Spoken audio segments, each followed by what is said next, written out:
México Evalúa, Centro de Análisis de Políticas Públicas.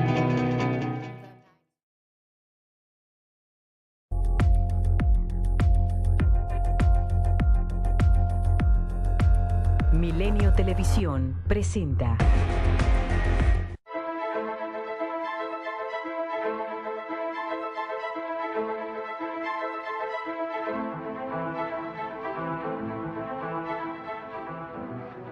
¿Cómo están? Muy buenas noches. Terminamos la semana pasada con una decisión del gobierno federal expresada a través de un breve comunicado en la Secretaría de Educación Pública que no se entiende, que no da muchas razones y los vacíos de información pues se llenan, aunque el cliché sea viejo, resulta cierto. Nadie sabe hoy con certeza por qué se suspendió una pieza fundamental en la reforma mejor evaluada del presidente Peña Nieto, que es la reforma educativa, que son las evaluaciones para ingreso y promoción de los maestros. Tengo hoy a dos invitados que no solo han peleado por esta reforma, luchado porque esta reforma funcione, sino que saben mucho de lo que está sucediendo. ¿Cómo están los dos? ¿Cómo están? Hola, buenas noches. Primero, Claudio, miento a decir que es increíble cómo no sabemos por qué. No, es absolutamente sorprendente que en dos líneas, mal redactadas por cierto, den para atrás con un esfuerzo que lleva décadas de buscar empezar a transformar el sistema educativo nacional. Costó mucho reformar la Constitución, crear nuevas leyes que armonizaran los estados las leyes con las leyes federales, como para que un viernes en la tarde, tirando la piedra y escondiendo la mano, la Secretaría de Educación Pública le dé un trastazo literalmente a la reforma educativa en donde más duele, porque el centro de la creación de la transparencia, la rendición de cuentas y la meritocracia que quiere la reforma al tercero constitucional es la evaluación de maestros y el concurso para ingresar al sistema, con consecuencias. Y en ese sentido golpea el corazón y es increíble que sea el gobierno el que le dé el golpe, respondiendo al chantaje de cúpulas sindicales, tanto la coordinadora como el sindicato, que se han venido oponiendo a la reforma en un contexto electoral. Voy a regresar a eso que dices, las cúpulas sindicales, pero quiero nada más para aportar la información. Sí. Ustedes que siguen, estaba lista la evaluación, ¿no? Sí, hoy leo con algunos que había simuladores, que la gente estaba inscrita, que había fechas, había logística, había material. Había más de 400,000 maestros inscritos entre el proceso para el ingreso al servicio profesional docente y las evaluaciones para ser director de las escuelas primarias y secundarias y para avanzar en el escalafón magisterial. Y en ese sentido solo agregaría lo que acaba de decir Claudio, que no es solamente la política del avestruz del secretario Choaifet que se escondió para no dar ninguna explicación, sino es una decisión ilegal e inconstitucional. La Constitución en el artículo 3º, su fracción 9, es muy clara. Ahí se establece el sistema de evaluación como un principio para poder ingresar al servicio profesional docente y la evaluación para poder permanecer y avanzar en el escalafón magisterial. No solamente eso, además violó la ley del Instituto Nacional para la Evaluación de la Educación al entrar en atribuciones que no le corresponden, y en ese sentido yo creo que no es un buen primer paso la denuncia del INE, pero además de que se tiene que hacer esta denuncia para poder revertir el proceso de persistir esta situación. Porque dices, es inconstitucional. Es inconstitucional. En términos prácticos, por ejemplo, supongo que si estaban concursando plazas para director, pues no va a haber directores en esas plazas, ¿no? Si no hay examen. No han explicado cómo los van a nombrar. Porque yo supongo que si se iba en tal secundaria o en tal primaria había una plaza de director que se iba a concursar, pues no habrá director, ¿verdad? No, a ver, es muy, muy delicado. Dice Marco, es inconstitucional porque atenta en contra del derecho que protege la Constitución de nuestros niños. Es ilegal porque hay usurpación de funciones del Instituto Nacional de Evaluación Educativa y lo reclama el Instituto Nacional de Evaluación Educativa, Carlos, en un boletín en donde defiende la autonomía. Y dice además, porque tú preguntabas por eso, que ellos están en condiciones de llevar a cabo los concursos y las evaluaciones. Entonces, ¿a qué se referirán las condiciones estas famosas de la Secretaría de Educación Pública que no aclaran? Pues son condiciones más bien político-electorales, cosa que ya lastimó a la educación ahora, por décadas. Por eso, pero ayúdenme a entender esto, porque a lo mejor yo soy un observador político inocente, pero yo nunca he visto la sección 22, hoy lo escribo en mi columna, a mí me lo explicó Asael Chepi en el 2010. A mí me lo dijo claramente cuando decía, Gabino está muy bien, Gabino nos va a dar todo, amamos a Gabino. Yo le decía, Pues entonces sí. iba a haber clases, ¿no? Me decía, no, Carlos, eso es diferente. Sí. Nosotros nos movilizamos por otras razones. Es decir, ¿hay manera de que no se movilicen? Es decir, Históricamente es el patrón y además nunca tienen saciedad. Tienen movilización. En el 92, cuando se hizo la primera reforma educativa importante, se movilizaron porque no querían carrera magisterial, no querían la descentralización. Se hace la descentralización mal hecha y se establece carrera magisterial, entonces la atrapan y la corrompen. Viene esta nueva reforma educativa, ellos no querían evaluación, decían que las evaluaciones, no. El senador Morón, dentro que pertenece a la coordinadora, logró convencer al resto de los legisladores que las evaluaciones iban a ser consideradas datos personales para que no fuera información pública y así calmarlos. Pues tampoco fue suficiente. No quieren evaluación, punto. A ver, la suspensión del viernes no hizo que hoy en el Istmo de Tehuantepec y en Oaxaca se tomara la planta de Pemex, en el Istmo se quemaron material electoral, no paró el boicot, ¿no? Esa es la lección que sigue tenemos, adelante ¿no? el boicot aquí en la Ciudad de México y ellos prometen que van a afectar las elecciones el domingo. Y además están dejando a 4 millones de niños sin clases hoy en Oaxaca, Guerrero, Michoacán y Chiapas, cosa que hacen constantemente. Le fallan hasta 50 días a un ciclo escolar de 200. Eso es terrible. Ahora, déjame ponerlo también en un contexto de qué se juega aquí México, no nada más lo educativo. A ver, es la corrupción, el clientelismo, el corporativismo de la educación del siglo XX mexicano, con control de las cúpulas sindicales versus la transparencia, la rendición de cuentas y la meritocracia que quiere instalar la reforma, que es veneno para las cúpulas sindicales.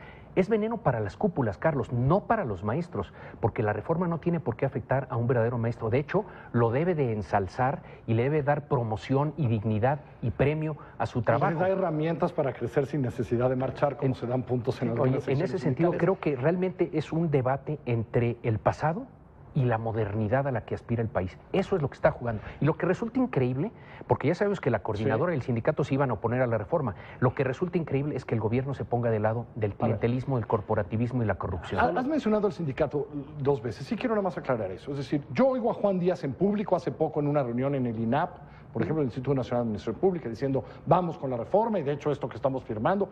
Oigo a Juan Díaz, el líder del sindicato, diciendo, voy por la reforma. Tú hoy dices, esto beneficia a todas las cúpulas sindicales. ¿Por qué? A ver, o sea, una cosa es el discurso, otra cosa son los hechos. Y ahí está con claridad, por ejemplo, se supone que los comisionados sindicales se acababan con la centralización de la nómina magisterial. Con los datos que hace 2 semanas dieron a conocer la propia Secretaría, nosotros hemos documentado que por lo menos 2.100 comisionados sindicales se les pagó 145 millones de pesos y ahí en esos 2.100 hay un montón de comisionados institucionales. Recordemos además que hay por lo menos 6 estados en controversia constitucional porque sus leyes contravienen lo que la Constitución establece para la reforma educativa. Pero ves ahí la mano, era la parte tú sí ves la institucional. mano de partes del sindicato, no de la coordinadora del sindicato, porque insisto, públicamente definitivamente. sería un poco de esquizofrenia. Yo oigo a Juan Díaz defender la reforma hasta la No, muerte, él dice que no nada más la pide, que le exige. Ajá. Pero a ver, como dice Marco, una cosa es la palabra y otra cosa son los hechos. A nivel local, las secciones sindicales, a nivel cupular, vuelvo, diferenciando cúpulas de maestros, las cúpulas le están haciendo una guerra sorda a la reforma. Miles, decenas de miles de plazas que se debieron haber concursado el año pasado no se concursaron. ¿Por qué? Porque se empezaron a entregar entre todos los irregulares e ilegales dentro del presupuesto. Entonces, no puede ser eso, Carlos. Y luego decir que están a favor de la reforma. Yo he platicado con Juan y Juan me ha dicho, el fenómeno de los comisionados se tiene que resolver, pero no se va a resolver en sus tiempos. Le digo, oye, espérate, no son los tiempos de Mexicanos Primero, son los tiempos de la Constitución, de la ley, de la transparencia, de la rendición de cuentas.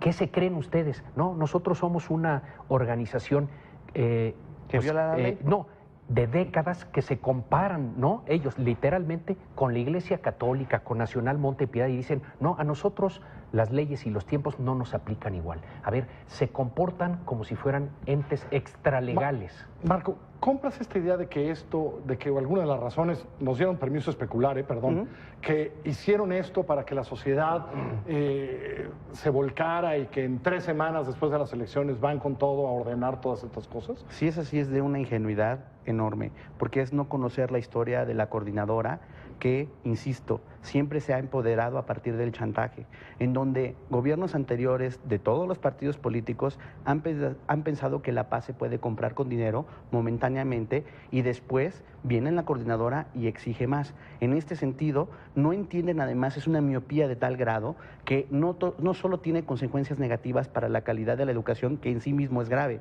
sino además para el resto de la implementación de las reformas estructurales, la credibilidad de que todo está a negociación y a chantaje está ya sembrado y no se lo va a poder quitar este gobierno.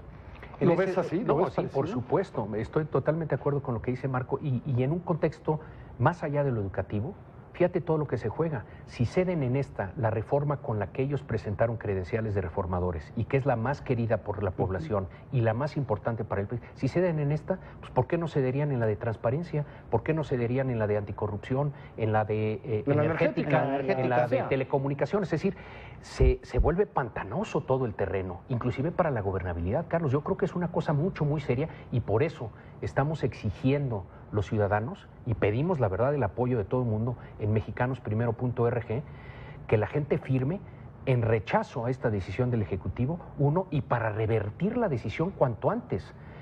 Si pasandito el 7 le tratamos de dar la vuelta, bueno, mejor que lo que está sucediendo. Pero yo sí quiero adelantar lo siguiente. A ver. Porque independientemente de lo que decida hacer el Ejecutivo, y estoy de acuerdo con Marco, que me parece, si se creyeron maquiavelos después del 7 iban a poder aprobar, pues ahí está el chantaje listo de la coordinadora para el inicio del siguiente ciclo escolar, ¿me entiendes? O sea, eso no va a parar. Viene septiembre, Ellos no se preocupe. ya alimentaron al tigre. Y entonces querías decir algo muy concretamente, nosotros nos vamos a amparar en contra de la decisión del Ejecutivo. Vamos a buscar en un juzgado que se suspenda el efecto de la decisión y creemos que el Instituto Nacional de Evaluación Educativa debe de presentar una controversia constitucional. ¿Por qué?